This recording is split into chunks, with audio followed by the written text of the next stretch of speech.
Je crois que c'est le début d'une nouvelle aventure pour les Lyoko guerriers.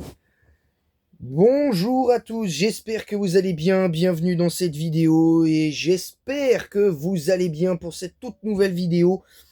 Une nouvelle vidéo review aujourd'hui de Code Lyoko et on va faire la review de l'épisode 25 et 26 de la saison 1 de Code Lyoko, respectivement épisode 25 nommé Code Terre, puis épisode 26 Faux départ.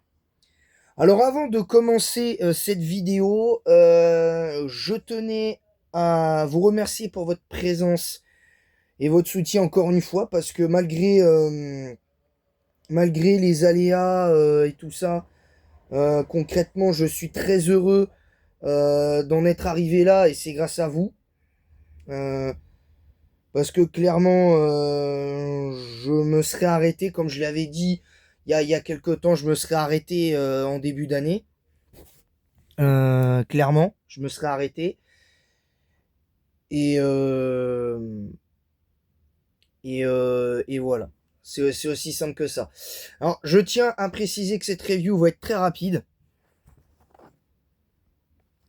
Cette review va être très rapide parce qu'il y a certes des choses à dire, mais il n'y en a pas tant que ça, parce que tant pour moi les épisodes sont, à mes yeux, je dis bien à mes yeux, ça n'engage que moi, les meilleurs épisodes de la saison 1, en tout cas de Code Lyoko. C'est pas tout Code Lyoko, bien évidemment.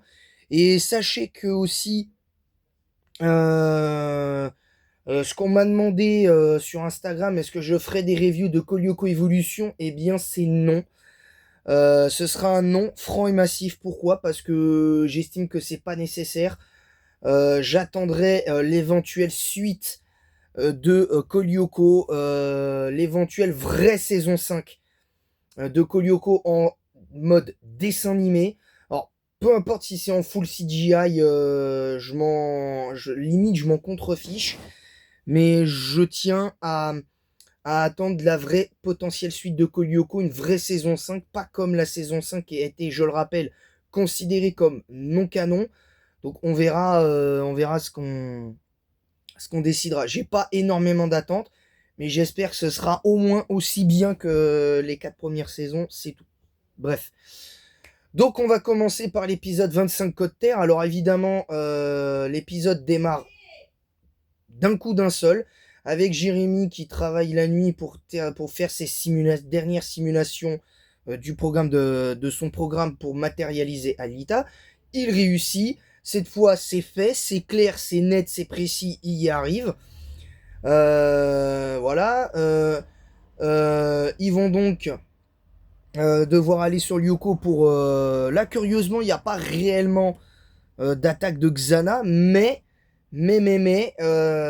petit bémol, ben Jim, qui fait son détective et tout ça, bah, va, son obsession de trouver le secret de Jérémy et les autres Lyoko guerriers, et tout ça, bah, va au final provoquer une blessure à la cheville de notre geek Jérémy, et au final,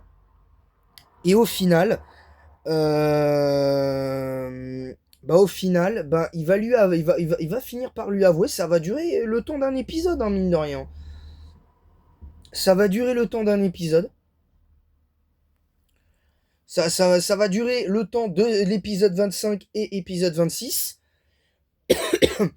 Donc, Jim, sachant qu'il pourrait être réintégré, va porter Jérémy sur son dos à, à l'usine.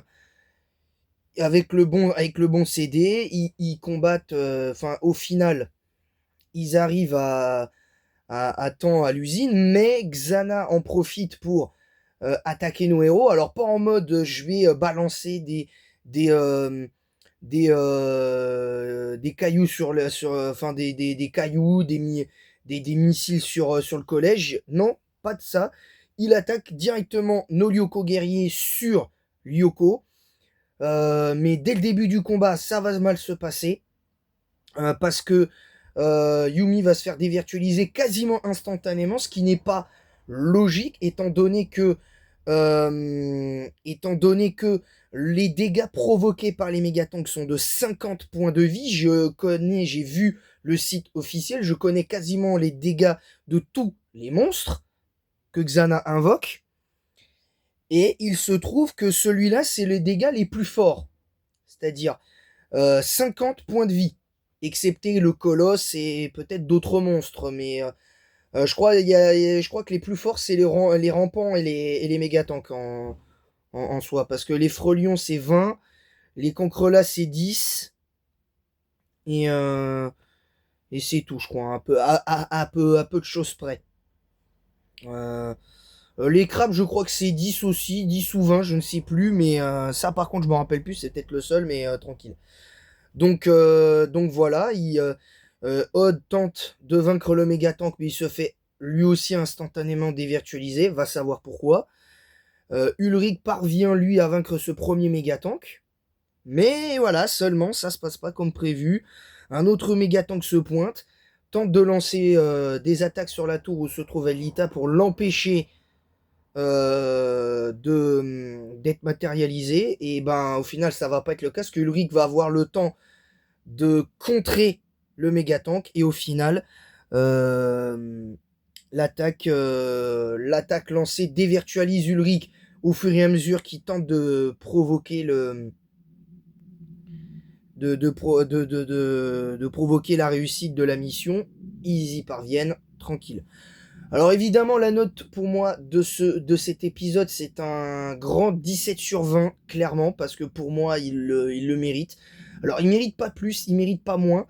Comme l'épisode 26, je vais aller au plus pressé, hein, clairement. Parce que là, on a un Jim qui est pas forcément foncièrement méchant, mais qui est un peu bébête, mais qui est prêt à tout pour se battre pour quand il le faut pour aider ses élèves. Et petit spoil, quand dans la saison 3 ou non, saison 4, Jérémy se met en tête d'entraîner les Lyoko guerriers, ben Jim, là, même là, comme dans Faux Départ, ben, est prêt à se battre et à sacrifier sa vie pour au final, pour au final aider nos Lyoko guerriers à gagner la bataille. Et c'est logique en fait. Et ça paraît logique. Donc, moi je pense que ce qui aurait été bien pour le personnage, c'est qu'il puisse faire partie de la bande en mode plus ou moins, tu vois, genre comme si c'était un informateur et qu'il ait plus à subir les retours dans le temps. Je pense que ça aurait été pas mal de développer ce personnage dans ce sens. C'est un petit peu dommage. Et comme je l'ai dit, ben, Faux Départ, c'est un peu la lignée de Côte Terre. Alita est matérialisée. Bon, elle arrive à Kadik. Bon, elle est nerveuse forcément. Sissi fait sa pain bêche en disant oh, Alita se la pète, machin. Mais bon, elle est tellement jalouse de tout le monde que. Bref, que c'est comme ça, on va pas se mentir. Au final, ils font un cours de sciences. Alita fait à la place du prof de sciences, un des deux profs de sciences, au deuxième prof de sciences, un speech sur la formule qui devait être mis en place par le prof, enfin la réponse. Seulement, bah, au même moment, bah, Xana lance son attaque, on matérialise elle aussi des cancrelats sur Terre.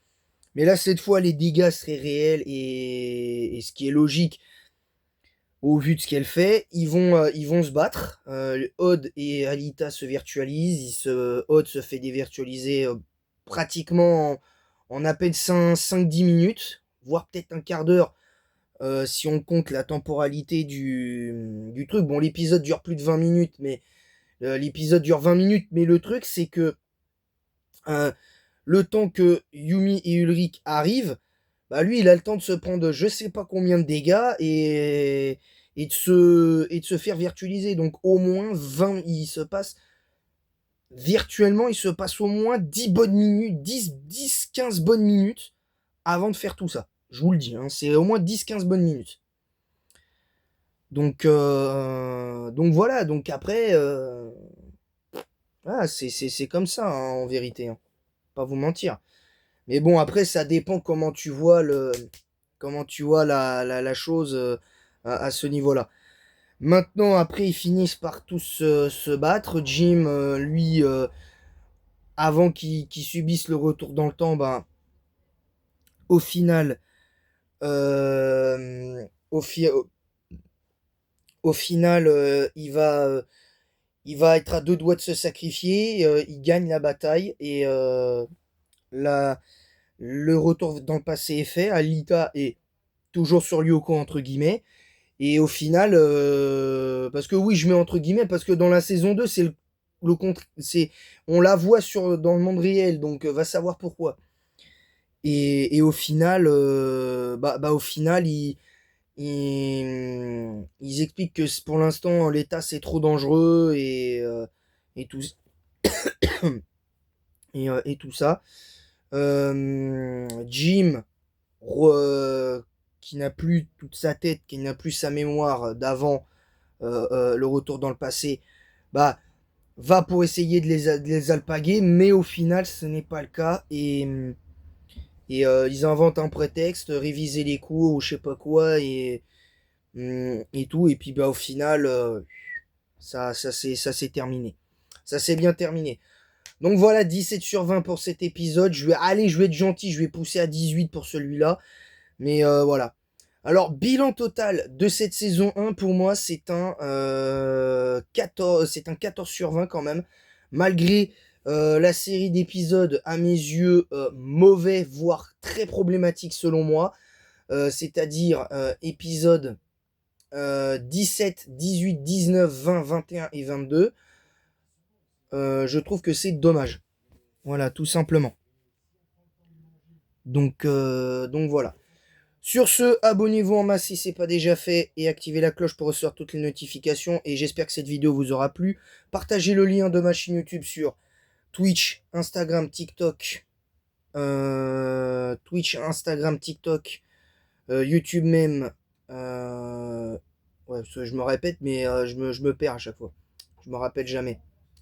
Twitch, Kick, TikTok, Instagram et YouTube même.